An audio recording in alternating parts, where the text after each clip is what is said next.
la raison et la mesure voudraient que cette proposition de loi soit retirée, parce qu'on voit bien qu'elle ne sert qu'à une chose, c'est permettre à M. Kasbarian de faire un petit tour des médias pour expliquer à quel point certains locataires HLM seraient des privilégiés.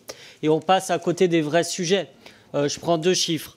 La construction de logements sociaux en 2016, c'était 124 000. C'était déjà pas à la hauteur de ce que demandaient les associations à l'époque. En 2023, c'est 82 000. Donc c'est là qu'on a un véritable problème si on veut faire accéder des personnes au logement social et au logement public. De la même manière, ce qui a pu être intéressant dans ces premières discussions, c'est qu'il y a un certain nombre de sujets sur lesquels on pourrait avancer. Le collègue a dit tout à l'heure, il faudra étendre la loi SRU, effectivement, pour qu'un certain nombre de communes prennent leur part et qu'il y ait davantage de mixité au niveau intercommunal. Mais aussi, on pourrait aussi réfléchir au fait, tout simplement, que le DALO, le droit au logement opposable, soit respecté, puisqu'il y a 100 000 personnes qui sont prioritaires et qui ne sont toujours pas relogées. Je vous remercie. Qui est pour?